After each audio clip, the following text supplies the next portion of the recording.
안녕하세요. 저는 4살 아들을 키우고 있는 여자입니다. 저희 집의 가족 구성원은 평범한 집과는 달리 조금 특이한 편인데요. 어쩌다가 특이한 가족 구성이 되었는지 제 사연 한번 들어보실래요? 저는 아파트 관리사무소에서 회계 업무를 보는 일을 하고 있었어요. 제 일 중엔 회계 업무 말고도 중요한 다른 일이 있었는데요. 그건 바로 노인정 살림을 사는 일이었어요.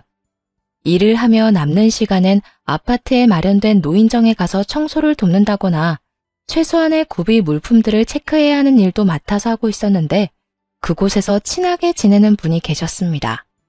그분과 가깝게 지내다 보니 이런저런 이야기를 나누게 되었고 어느 날은 저에게 이런 말씀을 하시더라고요. 아가씨, 내가 아가씨가 아주 마음에 들어서 그러는데 지금 만나는 사람 없으면 내 아들 한번 만나볼래? 네? 아들 분이요? 그래, 우리 아들. 내가 아가씨가 너무 마음에 들어서 그래. 아무리 생각해도 남한테 주기엔 너무 아까워서 그러니까 한번 만나나 봐. 한번 만나보고 영 아니다 싶으면 다신 보지 않아도 되니까. 당시 남자친구가 없었던 저는 그냥 한번 만나나 보자 하는 마음에 남편을 만나게 되었어요. 그렇게 만난 남편은 생각보다 괜찮았고 시모의 응원을 받으며 연애를 시작하게 되었죠. 연애 시절의 남편은 배려심이 깊은 사람으로 보였고 생활력도 강해 보이더라고요. 무엇보다 나를 많이 사랑해주는 모습에 결국 결혼까지 하게 되었습니다. 남편을 만나게 해준 사람이 다름 아닌 시모였던 터라 시모는 저에게 정말 잘해주셨어요. 엄마, 무언가 크게 착각하고 있나 본데 친딸은 나라고 나. 언니가 아니고 나라고요. 아유 정말 누가 친딸인 줄 모르겠다니까. 시누이가 이런 말을 할 정도니 말 다 한 거 아닐까요? 이렇듯 많은 사랑을 받는 만큼 저 역시 시모를 잘 모시며 지냈어요. 시모와 제 사이가 좋다고 시누이가 질투한 것도 아니었어요. 시누이 역시 앞에선 그렇게 말했지만 뒤에선 저에게 엄마에게 잘해주어 고맙다고 늘 말해주는 다정한 시누이였으니까요. 결혼을 하고 난 후에도 계속 일을 하고 있었기에 시모와 전 더욱 자주 긴 시간을 함께 보내곤 했습니다. 그래서 그런지 서로 간의 정이 더 깊어졌고요. 그러던 어느 날 남편이 갑작스럽게 회사를 그만뒀다며 저에게 사업 이야기를 꺼내기 시작하더군요. 여보, 사실 나 저번 주에 회사 그만뒀어. 뭐? 당신 오늘도 출근한다고 나갔었잖아. 출근도 안 하는 사람이 나가서 뭘 한 거야? 아니, 애초에 왜 상의 한마디도 없이 그런 큰 결정을 내린 거야? 그게 나 사실 사업하고 싶어. 언제까지 월급쟁이 할 수도 없는 노릇이고. 언젠가는 우리 아기도 낳아야 할 거고 그때 되면 돈도 더 많이 들 건데 그런 날이 오기 전에 얼른 시작해서 자리 잡고 싶어. 처음엔 많이 당황스러웠어요. 잘 다니던 회사를 상의 한마디도 없이 그만뒀다고 하니 화가 나기도 했고요. 하지만 화가 난다고 화를 내봤자 복직이 되는 것도 아니었기에 저는 최대한 마음을 가라앉히며 남편에게 물었고 남편은 앞으로의 계획을 저에게 털어놓더군요. 저로선 도저히 생각하지도 못한 일이었지만 이왕 저지른 일 되돌릴 수 없으니 이렇게 된 이상 마음이라도 편하게 시작하게 해주자 싶었어요. 대박이 나면 더없이 좋겠지만 그렇지 않다고 해도 좋은 경험을 얻는다고 생각하기로 한 것이었죠. 무슨 말인 줄 알겠어. 그런데 여보, 사업을 한다고 무조건 성공하는 것도 아니고 그러다 혹시나 아니다. 이미 그만뒀는데 어쩌겠어. 이왕 하는 거 열심히 해봐. 고마워. 미리 상의 못한 건 미안해.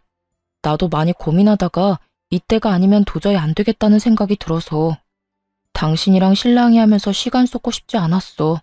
다음부턴 꼭 상의할게. 정말 미안해. 알겠어. 다음부턴 꼭 그런 일은 상의해. 사실은 혹시나 망하면 어쩌려고 그래? 라는 말을 하고 싶었어요. 하지만 이미 회사는 그만뒀고 남편은 사업을 하겠다는 굳건한 의지를 내비치는 상황에 굳이 그런 불길한 말을 하고 싶지 않더라고요. 한편으론 남편의 심정이 이해가 되지 않는 것도 아니었고요. 상의를 해줬더라면 좋았을 테지만 이왕 벌어진 일, 큰 일을 하려는 사람에게 괜한 잔소리도 하고 싶지 않았어요. 그래서 전 남편을 응원해주겠다고 했고, 그렇게 남편의 사업 준비는 시작되었어요. 남편의 사업은 제가 전혀 도움을 줄 수 없는 분야라 그저 전 일을 하며 살림을 잘 꾸려나가는 일을 열심히 하는 수밖에 없었죠. 잦은 출장과 잦은 술자리에 신혼을 즐길 새도 없었지만 다른 건 몰라도 주말만은 꼭 저와 시간을 보내주던 남편의 노력에 단 한 번의 말다툼도 없이 그 힘든 시기를 보냈던 것 같습니다. 가장 힘든 건 당연히 돈이었어요. 아무래도 남편의 벌이가 전혀 없이 지내는 기간이 길어지다 보니 제 벌이로 감당할 수 있는 선을 훌쩍 넘어 생활이 힘들어지더라고요. 그렇다고 친정에 말할 수도 없는 노릇이고 시댁에도 말할 수 없는 노릇이었죠. 어떻게 해야 하나 고민만 하는데 이런 사실을 다 알아챈 시모가 생활비를 붙여주시는 게 아니겠어요? 어머님, 방금 돈이 들어왔는데 웬 돈이에요? 그거 너희 생활비에 보태 쓰라고 조금 보냈어. 돈 들어가는 데는 한두 군데가 아닐 텐데 혼자 번 돈으로 감당하려고 하니 요즘 많이 힘들지? 한동안은 내가 조금씩 도움을 줄 테니 그걸로 조금만 더 버텨보거라. 언젠가는 이 힘든 순간도 다 지나가지 않겠어? 혹시나 부족하면 말하고. 사실 조금 힘들었는데 감사해요, 어머님. 정말 감사합니다. 생각 같아선 괜찮다고 하며 돌려드리고 싶었지만 상황이 힘들다 보니 그 말이 차마 나오지 않더라고요. 그래서 전 살림이 괜찮아질 때까진 감사한 마음으로 시모의 도움을 받기로 했습니다. 그렇게 생활비가 해결됐다 싶었더니 더 큰 일이 저를 기다리고 있더군요. 그건 다름 아닌 남편의 사업 자금이 부족하다는 것이었어요. 남편의 사업은 오픈을 앞두고 큰 돈이 필요한 상황이 생겨버린 것이었죠. 어떻게 해야 할지 모르겠어. 예상치 못한 큰 지출이라 준비한 돈도 없는데. 그렇다고 지금 와서 포기하기엔 너무 아까워. 어떻게 방법이 없을까? 그러게, 일단 생각을 좀 해보자. 둘이 함께 머리 맞대면 어떻게든 해결될 거야. 말은 이렇게 했지만 도저히 해결책이 보이지 않더라고요. 결국 전 집을 처분해 새를 얻어가는 쪽으로 마음을 굳히고 있었고 남편은 시모에게까지 고민을 털어놓은 것인지 시모에게서 연락이 오더군요. 아가, 이야기 다 들었다. 그래서 어떻게 할 생각이니? 그게 뭐든 다 여의치 않네요. 이미 집 마련할 때 받은 대출이 있어서 집 담보대출을 해도 부족하고 그냥 집을 팔고 더 작은 데로 새 얻어서 가야 하나 싶기도 해요. 월세로 간단 말이니? 네, 아무래도 그렇게라도 해야 할 것 같아요. 이제 와서 사업을 그만두라고 하기엔 지금까지의 시간이랑 돈이 아깝기도 하고 무엇보다 그이가 너무 하고 싶어 해요. 잠도 제대로 안 자고 일만 하고 자신감도 넘쳐 보이고요. 행여나 잘 안 되더라도 다시 시작하면 되는 거니까 이번엔 할 수 있는 데까진 도와주고 싶어서요. 제 말을 들은 시모는 생각에 잠긴 듯 뜸을 들인다 싶으시더니 이내 조심스럽게 말을 꺼내기 시작했어요. 아가, 내가 지금부터 어떤 말을 할 건데 네가 싫으면 싫다고 솔직하게 말해다오. 무슨 말씀을 하시려고 이러세요? 편하게 말씀해 보세요. 그게 다른 집에 새들어 살 바엔 우리 집으로 들어오는 건 어떠냐? 아무래도 월세 내고 사는 돈이 아깝기도 하고 네 남편 계속 바빠질 텐데 너 혼자 그렇게 두는 것도 마음에 걸리기도 해. 네 생각은 어떠니? 많이 불편할 것 같니? 감사하더라고요. 그렇지 않아도 월세를 내는 것이 아깝기도 한 상황이었는데 먼저 나서 집으로 들어오라고 해주시니 참 감사하면서도 죄송했어요. 시모의 말에 저는 재빠르게 감사의 마음을 전하며 그렇게 하겠다고 했습니다. 아니요, 저는 너무 좋아요. 어머님, 너무 감사해요. 저희가 들어가면 불편한 점이 한둘이 아닐 텐데 괜찮으실까요? 그럼 괜찮고 말고. 그리고 감사는 무슨. 다른 것도 아니고 내 아들놈 사업한다고 집까지 팔 상황인데 이 정도는 당연히 해야지. 생각 같아선 돈으로 도와주고 싶다만 나도 지금은 다 묶여 있어서 그럴 여유는 없구나. 그리고 네가 불편할까봐 걱정인 게지. 난 너랑 사는 거 불편하지 않아. 오히려 좋은걸? 그러니까 내 걱정은 말고 너만 괜찮다면 함께 살자꾸나. 그리하여 저흰 집을 처분하고 시댁으로 들어가게 되었고, 시모 역시 가지고 있던 자금 조금을 남편에게 주게 되었죠. 자금이 해결되고 나니 남편은 더욱 바빠지기 시작했고, 저는 시모와 더 많은 시간을 보내며 더욱 두터운 정을 쌓아가고 있었어요. 그렇게 3년이란 시간이 지났고 그 사이 남편의 사업은 자리를 잡게 되었습니다. 사업이 안정되니 그만큼 벌이도 좋아졌고 생활비를 넉넉하게 주니 여유로운 생활이 가능해졌죠. 그런 상황에서도 분가는 생각하지도 않았었는데 그 이유는 무엇보다 시모와 지내는 시간이 너무 좋았기 때문이었어요. 평일엔 바쁜 남편을 대신해 시모와 데이트를 하기도 했고 주말엔 세 사람이 외식을 하는 그 시간이 너무 행복하더라고요. 그래서 전 분가는 생각지도 않고 지내게 되었고 행복하게 지내던 어느 날 임신 사실을 알게 되었습니다. 어머님, 저 임신했어요. 오늘 병원 다녀왔는데 6주 됐다고 하더라고요. 뭐? 그게 사실이야? 고생했다, 고생했어. 그래서 요즘 계속 피곤해 보였나 보다. 그런데 혼자 병원에 다녀온 게야? 같이 가자고 했어야지. 왜 혼자 간 거야? 혹시나 아니라고 하면 어머님 너무 실망하실까 봐요. 이럴 줄 알았으면 같이 갈 것 그랬나 봐요. 심장 소리 듣는데 남편보다 어머님 생각이 더 많이 나는 거 있죠? 어머, 심장 소리도 들었니? 다음엔 나도 꼭 데리고 가주렴. 아범은 알아? 네, 오는 길에 통화했어요. 오늘 일찍 들어온대요. 그래, 아주 축하할 일이야. 다시 한번 고생했어, 우리 며느리. 제 임신 소식에 저보다 더 기뻐하는 시모를 보며 제가 다른 건 몰라도 정말 시집 하나는 잘 왔구나 하는 생각마저 들더라고요. 그렇게 저는 더욱 단란한 시간들을 보내게 되었어요. 하지만 어느 가정이나 조금씩의 문제는 다 있듯이 저희 가정에도 조금의 문제는 있었습니다. 그건 다름 아닌 남편이었는데요. 사업이 잘 풀려 여유로운 금전적인 생활과는 달리 남편은 계속 바빴고 그나마 주말엔 무조건 가족과 시간을 보내주던 남편은 어느 순간부터 그 시간마저도 가정에 양보하지 않더라고요. 사업이 잘 되면 잘 될수록 남편은 주말조차도 일을 한다며 집을 비우는 일이 허다했으니까요.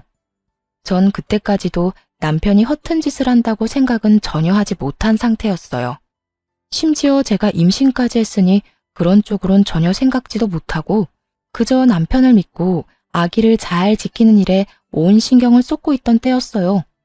지금 생각하면 제가 참 안일하다 싶기는 한데 그땐 전 미련스럽게도 남편은 믿어 의심치 않았죠. 하지만 이런 저와는 달리 시모는 외박이 잦아지는 남편이 신경 쓰였는지 어느 날은 남편을 불러앉혀 이런 말을 하기 시작하더라고요. 아범, 너 요즘에 왜 이렇게 외박이 잦아? 일이 그렇게 바쁜 게야? 그저 평범한 물음이었지만 시모의 눈빛과 목소리의 톤은 전혀 그렇지 않았습니다. 그게 뭐든 다 꿰뚫고 있다는 눈빛과 꽤 화가 났지만 애써 담담하게 누르고 있는 목소리에 저마저도 압도될 것만 같더군요. 네, 어머니. 일이 안정되긴 했는데 유지하려니까 더 바빠지는 것 같아요. 직원한테 맡기는 것도 한계가 있고 무엇보다 제가 다 확인해야 마음이 편하기도 하고요. 남편은 재빨리 자신의 입장을 설명하며 이때껏 가정의 소홀한 이유를 설명했지만 그것으로 시모의 언짢음은 풀릴 기미가 보이지 않았어요. 아무리 그렇다고 한들 잠은 집에 와서 자거라. 몸 상하는 것도 걱정이지만 네 아내 생각도 걱정이야. 신혼 때부터 지금까지 사업한다는 이유로 가정에 너무 소홀하지 않니? 돈 잘 벌어다 주는 게 다가 아니다. 집에서 가족들하고 시간을 보내야 할 것 아니니? 내가 혜정이랑 결혼한 것도 아니고 남편이랑 보내는 시간보다 시험이랑 보내는 시간이 더 많다는 게 말이 된다고 생각해? 죄송해요. 앞으로 집에 신경 더 쓸게요. 시모의 조용한 핀잔에 남편도 조금은 반성하는 듯 했지만 시모는 그런 남편을 한 번 더 밀어붙이더군요. 나한테 죄송할 게 아니라 네 집사람한테나 미안하게 생각해. 네 일이 누구 덕에 잘 되는지 늘 생각하고 네 집사람한테 고마워하란 말이다. 이제 애도 태어날 건데 어느 정도 자리 잡았으면 욕심 그만 부리고 일보단 가정에 좀 신경 쓰고. 네, 어머니. 여보, 미안해. 앞으로 내가 집에 신경 좀 더 쓸게. 저도 내심 섭섭했던 터라 시모의 이런 조언과 핀잔이 얼마나 고마웠는지 모릅니다. 한 차례 작은 폭풍이 지나고 난 후 남편은 다시 가정에 신경 쓰며 노력했어요. 외박을 하긴 했지만 될 수 있으면 집에서 자려고 노력하더군요. 그렇게 시간은 흘러 출산을 앞둔 어느 날, 남편은 한동안 가지 않던 지방으로 출장을 가게 되었고, 전 집에서 시모와 함께 시간을 보내고 있었습니다. 그런데 갑자기 배가 아파지더니 양수가 터져버렸어요. 시모와 전 급하게 병원에 가게 되었고 7시간의 산통을 맛보고 세상에서 가장 귀한 아들을 품에 안게 되었습니다. 지방에서 오기에 충분한 시간인데도 불구하고 출산을 하고 병실로 옮겨져 어느 정도 정신을 차릴 때까지도 남편은 오지 않더라고요. 어머님, 아직 안 왔어요? 응, 이 녀석 전화도 받지 않는구나. 내 이 녀석을 그냥 금방 온다고 한 지가 언젠데 아직까지 소식도 없는 게야. 오기만 해. 내가 이 녀석 가만두지 않을 거니까. 어머님, 진정하세요. 오고 있는 중이겠죠. 운전 중이라 전화 못 받는 걸 거예요.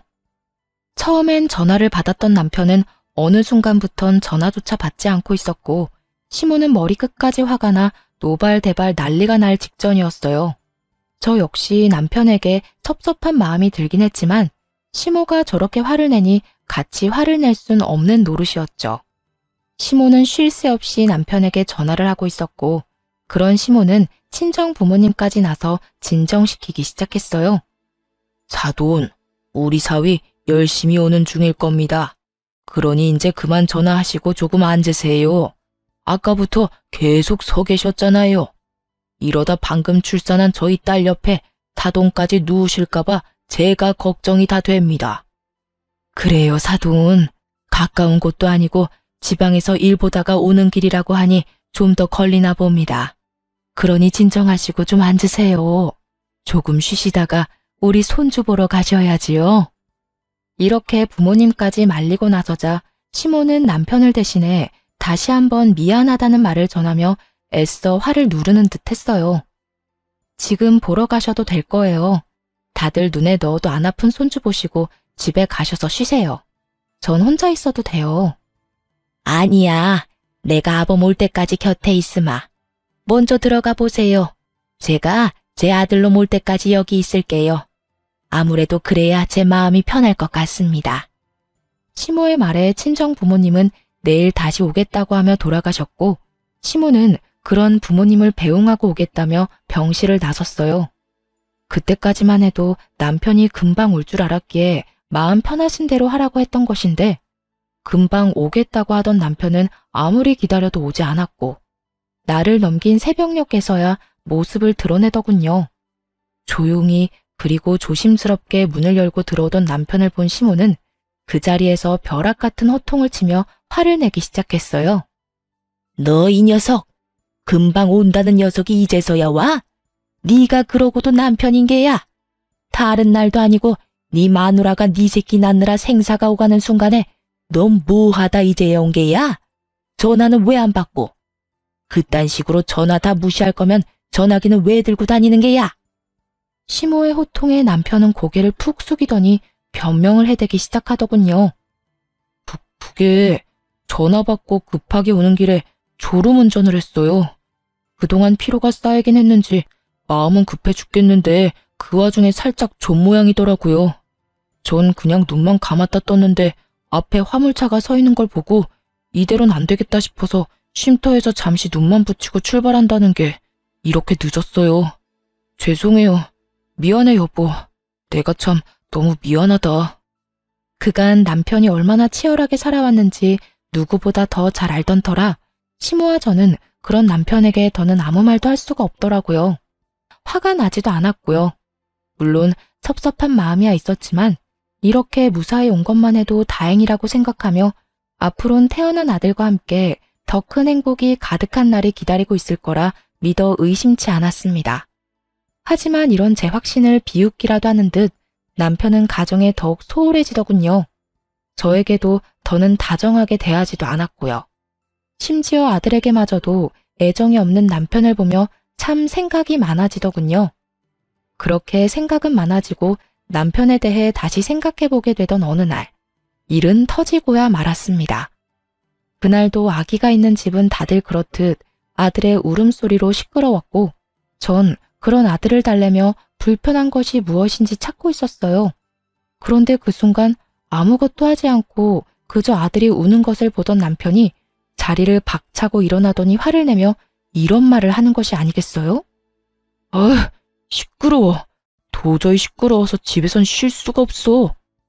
시끄럽다니. 당신 자식 우는 소리를 시끄럽다고 하면 어떻게 해? 그리고 아기가 우는 게 당연하지. 매번 생글생글 웃기만 하면 그게 정상이야? 그거야말로 이상한 거라고. 우는 건 아기들이 하는 일종의 표현이야. 아무리 그래도 너무하잖아. 모처럼 집에서 좀 쉬려고 해도 쟤 때문에 도무지 쉴 수가 없다고. 쟤? 우리 아들이 남이야? 쟤, 얘라고 하게? 당신 정말 왜 그래? 요즘 왜 이렇게 예민한 거냐고. 나한테는 그렇다 쳐도 당신 아들한테까지 그렇게 예민하게 구는 이유가 뭔데? 시끄러우니까 시끄럽다는 건데 뭐가 예민하다는 거야? 시끄러워. 차라리 회사에서 일을 하는 게 더 낫겠다. 처음이었어요. 남편과 언성을 높여가며 싸운 일 말이에요. 저는 화를 내는 남편이 도저히 이해가 되지 않았어요. 우는 소리가 시끄럽고 듣기 싫을 수는 있다고 하나 아기 우는 것은 당연하였고 남도 아닌 자기 자식인데 저렇게까지 쟤하며 화를 낼 일은 아니라고 생각했으니까요. 여기까지만 해도 이해가 되지 않는데 남편은 기어코 짐까지 싸 회사에서 지낸다며 집을 나가버리더군요. 그런 남편을 시모가 붙잡아 이야기를 나누어 보려고 했지만 시모의 말도 무시한 채 그대로 집을 나가버리더군요. 너 지금 이게 뭐 하는 짓이야? 승준이가 남의 새끼야? 어떻게 네 새끼한테 그딴 식으로 굴 수 있단 말이야? 그리고 네 마누라한테는 어떻고? 네가 이렇게까지 잘된 게 누구 덕인데? 제가 잘된 건 제가 죽을 만큼 노력했기 때문이에요. 그 누구의 덕도 아닌 다 제가 노력한 만큼 잘된 거라고요. 그러니까 어머니도 그만 좀 하세요. 저도 좀 쉬고 싶다고요. 평소 시모의 말이라면 끔뻑 죽던 남편이었는데 시모에게 고함을 치며 화를 내더군요. 그런 남편의 모습에 시모도 많이 놀란 듯 남편을 잡은 손을 힘없이 떨궈버리더라고요. 그렇게 집을 나가버린 남편은 3일째 집으로 돌아오지 않고 있었고 시모는 도저히 안 되겠다 싶으셨는지 저에게 남편의 회사로 가보자고 하더군요. 저 역시 가만히 손 놓고 있을 문제는 아니라고 생각했던 터라 아들을 친정에 맡기고 함께 회사로 가게 되었죠. 남편의 회사로 찾아가니 남편이 자리에 없어 직원에게 물어보니 아마 회사 근처 고급 일식당에 있을 거라고 하더군요. 식사 시간이 아닐 때라 조금 의아하긴 했지만 저와 시모는 일단 식당으로 가게 되었죠. 혹시나 거래처 사람을 만나 중요한 이야기를 나누고 있으면 어떻게 하지? 하는 우려와 함께 말이죠. 하지만 이런 저의 우려와는 달리 룸에서 나오는 남편의 곁엔 젊은 여자가 자리하고 있더군요. 남편은 다른 여성과 어깨를 두르고 있었고 그 여성은 남편의 품에 기대며 치맛자락을 정리하면서 룸에서 나오고 있었습니다. 더 충격적인 건 상간녀의 정체였습니다. 사업이 자리를 잡고 바빠질 시기에 제가 면접을 직접 봐서 뽑았던 30대도 되지 않은 격리 겸 비서였기 때문이었죠. 제 손으로 남편의 상간녀가 될 사람을 회사에 넣었다니 충격이 클 수밖에 없었죠. 오빠, 이제 회사 들어가야 하는 거야? 나 좀 피곤한데 그냥 쉬면 안 되나? 안 되긴 왜 안 돼. 피곤하면 쉬어야지. 집에 데려다 줄 테니까 집에서 좀 쉬고 있어. 급한 일만 마무리하고 갈 테니까. 정말? 그래주면 나야 고맙지. 별것이 다 고맙다. 이런 걸로 고마워하지 마. 앞으론 이 모든 게 당연해질 테니까 지금부터 적응하라고. 우리 오빠 최고야. 얼른 이혼하고 내 남자 됐으면 좋겠다.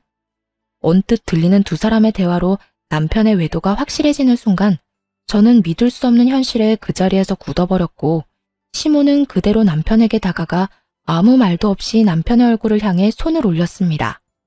남편은 많이 당황한 듯 아무 말도 못하고 맞은 볼만 어루만지고 있었고 상황 파악이 되지 않은 상간녀가 시모를 밀치며 화를 내더군요. 할머니, 미쳤어요? 누군데 감히 우리 오빠 뺨을 때리는 거예요? 이 할머니 미쳤나 봐. 오빠, 괜찮아? 상간녀의 행동에 시모는 바닥에 고꾸라져 버렸고 그 모습을 본 저는 그대로 상간녀에게 달려가 상간녀를 있는 힘껏 밀어버리고 시모를 일으켰어요. 그런데 시모가 바닥에 고꾸라졌을 때는 미동도 없던 남편놈이 제가 상간녀를 밀어버리자 급하게 달려나가 상간녀를 구해주더군요. 시모는 그 모습을 보고 환장하는 얼굴로 고함을 질렀어요. 너, 이 애미가 쓰러지는 건 네 눈에 보이지 않는 거냐? 어머니, 그게 아니라... 난 지금 이 순간부터 네 어미 아니다. 그런 줄 알고 네 옆에 그 멍청한 년이나 챙기거라. 시모는 그대로 저를 데리고 집으로 돌아와 버렸고 얼마 지나지 않자 남편도 상간녀를 데리고 집으로 들어오더군요. 그리곤 시모 앞에 나란히 무릎을 꿇고 앉아 상황을 설명하기 시작했어요. 이런 와중에도 저에겐 미안한 기색 하나 없이 저를 아예 없는 사람 취급하는 남편을 보며 정말 오만정이 다 떨어지더군요. 어머니, 저 이 여자랑 살고 싶습니다. 더는 집사람이랑 사는 것도 싫고 사랑하지도 않아요. 사랑하지도 않는 사람이랑 계속 살아서 뭐 하겠어요? 서로 상처만 될 뿐이지. 그러니까 저 이 사람이랑 살게 해주세요. 너 지금 그걸 말이라고 짓거리는 게야? 너 승준이 아빠다. 승준이 아직 돌도 안 지났어. 그런데 이혼을 하고 싶어? 다른 여자랑 살고 싶다고? 가만. 그러면 너 혹시 승준이 태어나던 날도 저 년이랑 있다가 늦은 게야? 네, 맞아요. 제 핏줄이 태어나는 순간보다 이 여자랑 있는 순간이 더 소중하고 좋아서 같이 있다 보니 늦었어요. 사실은 가고 싶지도 않았다고요. 실수로 아차하는 순간에 가진 악이 무슨 애정이 있겠어요? 저요, 승준이 가지고 싶지도 않았다고요. 어머니는 어떨지 몰라도 저한텐 승준이는요, 제 이혼의 발목을 잡은 짐덩어리일 뿐이에요. 설마 했는데 그 설마가 사람을 잡더라고요. 제 아들을 짐덩이라 하는 남편놈은 제가 출산을 하는 그 순간에도 상간녀와 함께 지방이 아닌 서울에 있었고 연락을 받고도 상간녀와 함께 더러운 시간을 보내느라 오지 않았던 것이었어요. 그때부터, 아니 그 전부터 이미 남편은 저와 아들이 아닌 상간녀에게 온 마음이 떠난 후였던 것이었죠. 제 핏줄을 짐덩어리라고 칭하는 남편을 보며 시모는 분노에 담은 큰 웃음을 터뜨렸고 남편은 아랑곳하지 않고 단호하게 저와의 이혼을 말하기 시작했어요. 짐덩어리? 그게 네 진심인 거야? 정녕 네 아들을, 세상에서 하나뿐인 네 아들을 짐덩이라고 생각하는 거냐고 묻고 있어. 네, 어머니. 저한텐 하나뿐인 아들도 그저 짐덩이일 뿐이에요. 그만큼 이 여자 사랑한다고요. 그러니까 어머니도 집사람이랑 승준이한테 정 그만 주시고 이 여자 좀 받아주세요. 남편은 흔들림 없는 눈빛으로 시모를 바라보고 있었고 시모 역시 남편을 냉정하게 바라보고 있더군요. 그런 두 사람의 모습을 보던 상간녀는 감히 본인이 끼어도 되는 자리라 생각했는지 시모에게 애원을 하기 시작했고요. 어머님, 아까는 죄송했어요. 오빠 어머니인 줄 모르고 왜 이상한 사람이 와서 행패를 부린다고 생각했어요. 어디 다치신 곳은 없으시죠? 상간녀의 물음에 시모는 대답 대신 매서운 눈빛으로 노려봤고 상간녀는 시모의 눈을 피하지도 않고 말을 이어나가더군요. 저 마냥 예쁘게 보이지 않는다는 거 잘 알아요. 그런데 저 진짜 오빠 사랑하거든요. 그러니까 저 좀 받아주시면 안 될까요? 제가 어머니 정말 잘 모시고 아기도 빨리 가져서 손주 빨리 안겨드릴게요. 저 가정교육도 잘 받아서 음식도 잘하고요. 내조도 저 여자보다 잘할 자신 있어요. 아, 참나. 가정교육을 잘 받았다는 년이 남의 남편이랑 이딴 짓을 저질러? 도대체 어떤 가정교육을 받으면 외도나 저지르면서 조강지쳐 쫓아낼 생각을 한다니 말이야? 어머님, 그 점은 저도 유감이긴 한데 그래도 너무 사랑하는 거 어떻게 하겠어요. 자식 이기는 부모 없다고 어머님이 이해해주세요. 제가 잘할게요. 그 입 다물지 못해? 누가 네 어머님이야? 네가 여기서 말할 처지나 된다고 생각하고 말을 하는 게야? 이 자리가 어떤 자리인 줄 알고 감히 말을 섞으려 들어? 시모의 호통에 상간녀는 고개를 숙이며 입을 다물었고 시모는 거친 숨을 내쉬더니 저에게 물어왔습니다. 아가, 아니, 혜정아, 네 생각은 어떻니? 앞으로 어떻게 했으면 좋겠어? 전 이혼하려고요.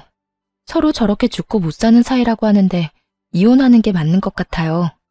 승준이가 마음에 걸리기도 하지만 승준이를 짐덩어리라고 하는 사람을 계속 제 아들 아빠로 살게 하는 건 저 역시 소름 끼치게 싫어서요.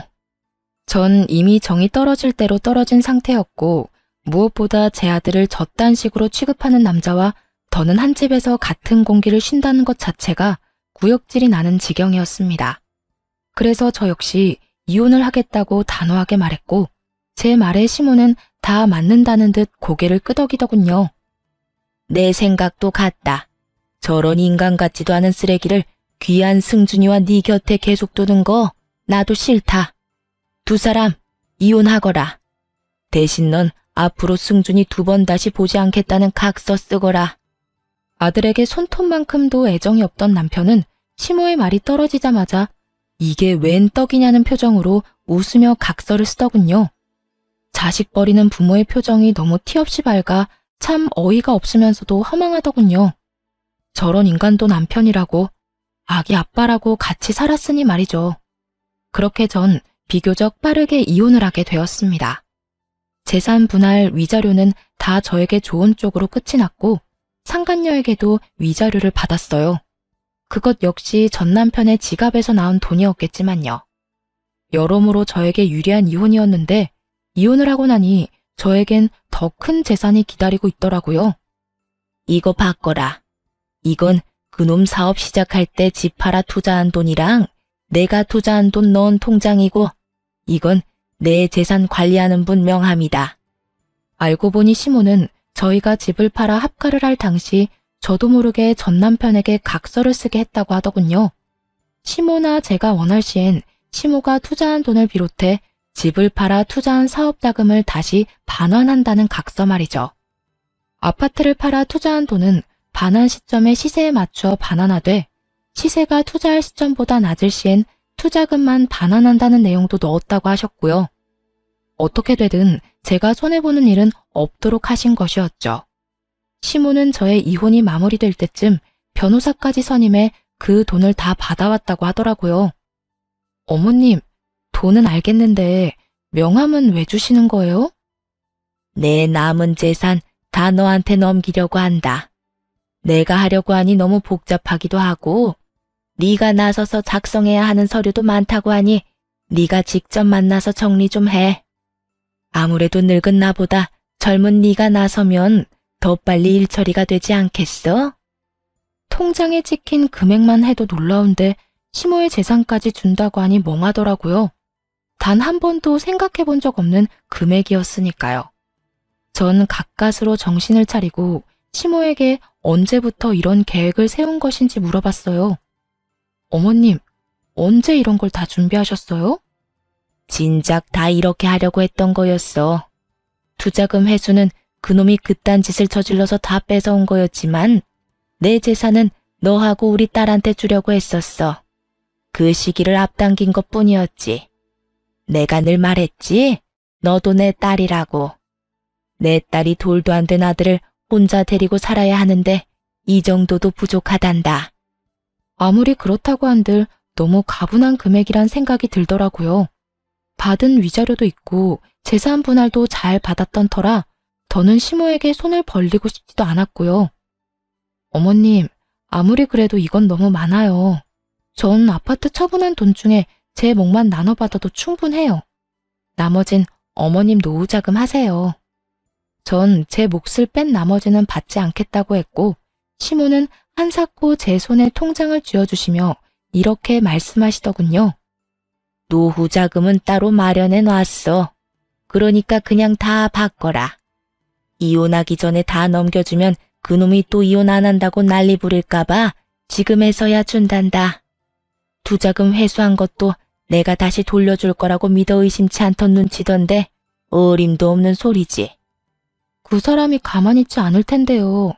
이 사실을 다 알게 되면 분명 어머님 찾아가서 난리를 부릴 거예요. 난리를 부리고도 남을 사람이었죠. 여자 때문에 조강지쳐도 아들도 다 버린 놈인데 그 큰돈 앞에선 어떻게 변해버릴지는 아무도 모르는 일이니까요. 시모는 이런 제 우려는 걱정도 하지 말라는 듯 살짝 미소를 지으며 저에게 이렇게 말했습니다. 그런 걱정은 하지도 마라. 집도 내놨어. 아예 찾아오지도 못하게 그놈 모르는 곳으로 이사할 거다. 그러니 너도 다신 찾아오지도 못하게 멀리 이사하거라. 그리고 그 돈은 꼭 받아. 내가 훗날 필요하면 말할 테니 그때나 용돈이나 좀 주려무나. 내가 가지고 있으면 다 그놈 몫이 될 건데 나는 그 꼴 못 본다. 알겠지? 그래도 어머님, 너무 많아요. 살아봐라. 이 돈이 많은지 내 재산이 많은지. 사람 앞일 모르는 거라고 언제 어디서 큰 돈이 필요할 줄 누가 알겠어. 그러니 살 날 많이 남은 넌 잔말 말고 받아. 이렇게까지 하는데 어쩔 도리가 없더라고요. 잘 가지고 있다 훗날 필요하실 때 다시 돌려드리면 되겠다 하는 생각이 들기도 했고요. 어찌되었든 전 시모와 연을 끊지 않고 가깝게 지낼 계획이었거든요. 결국 전 돈을 비롯해 나머지 재산도 정리해 넘겨받게 되었습니다. 그 후 모든 사실을 한 전 남편이 제가 잠시 친정에 머물고 있다는 사실을 알고 친정으로 와 울고불고 하며 매달리기 시작하더군요. 여보, 나 많이 원망했지? 내가 미안해. 당신 같은 여자가 어디 있다고 내가 미쳤었어. 이제 와서 반성이란 걸 하는 거야? 내 마음에 대못이란 대못은 다 박아놓고선 이제 와서 뭐? 미안? 미쳤었다고? 대단하다 대단해. 고작 그런 말로 내 마음이 풀릴 거라고 생각하는 거야? 내가 무릎이라도 꿇으면 당신 마음이 풀리겠어? 당신 마음이 풀리기만 한다면 나 이깟 무릎 얼마든지 꿇을 수 있어.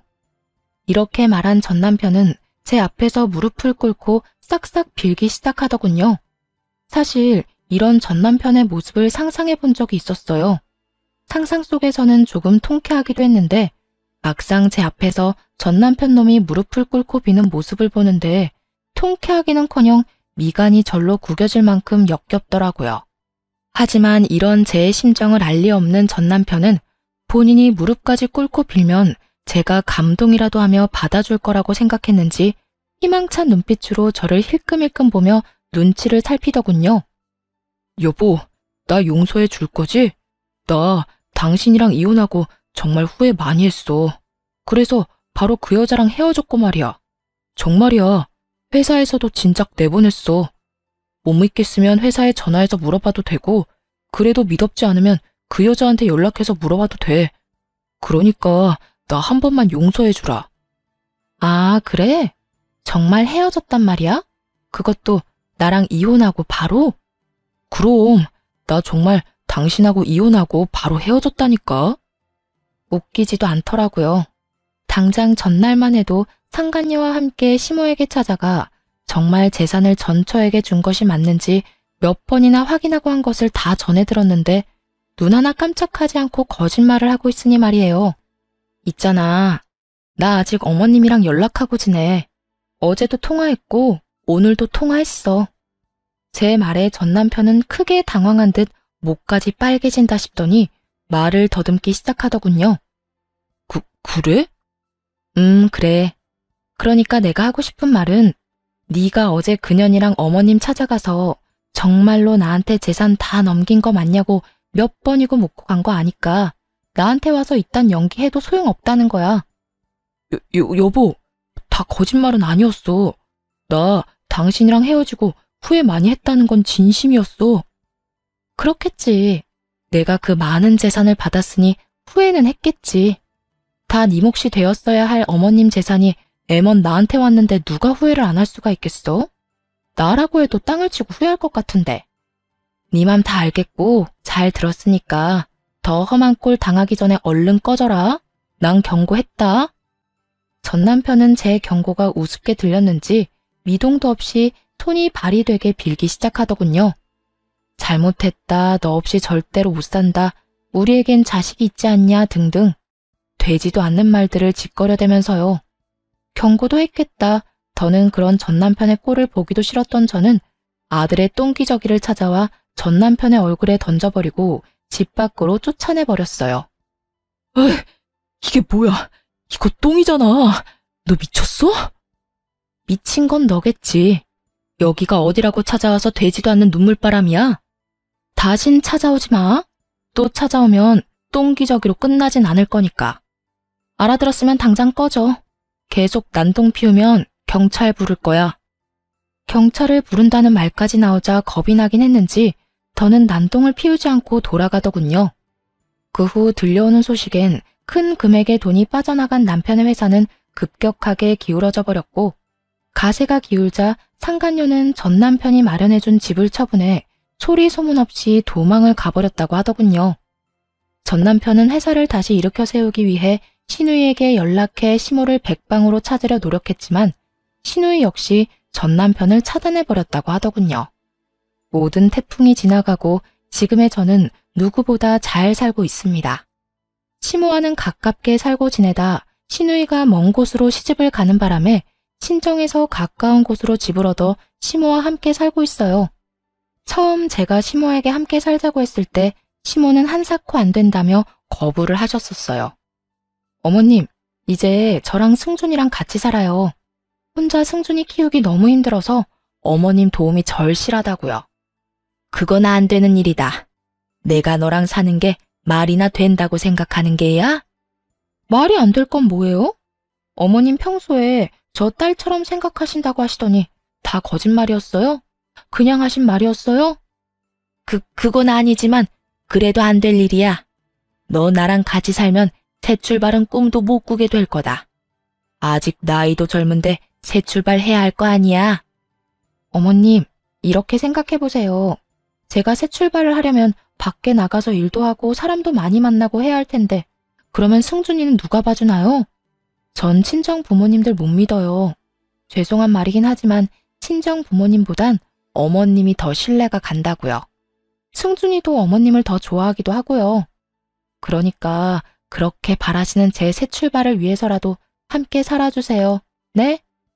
제 말에 시모는 눈물까지 글썽이며 제 손을 잡아주시더라고요.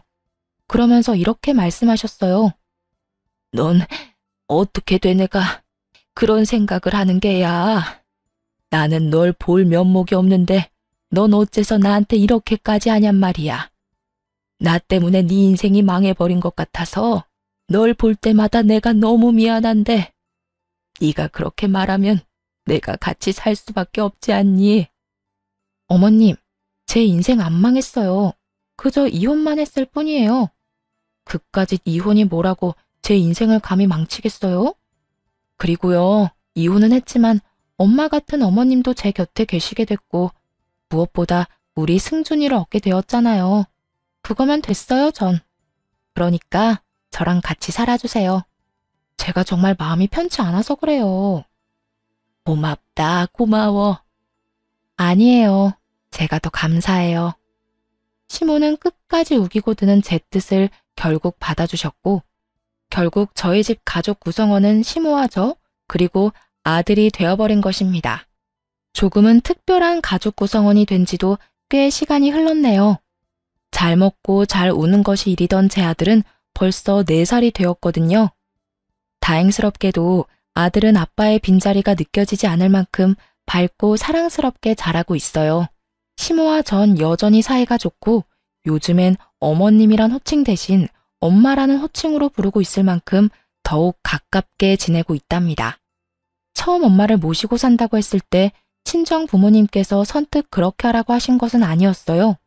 하지만 엄마가 저에게 어떻게 하는지를 누구보다 가까이에서 봤던 터라 짧은 고민 후 저의 뜻대로 하라고 해주시더라고요. 지금은 저희 관계를 인정해 주시는 것을 넘어 함께 시간을 보내는 일도 많아요.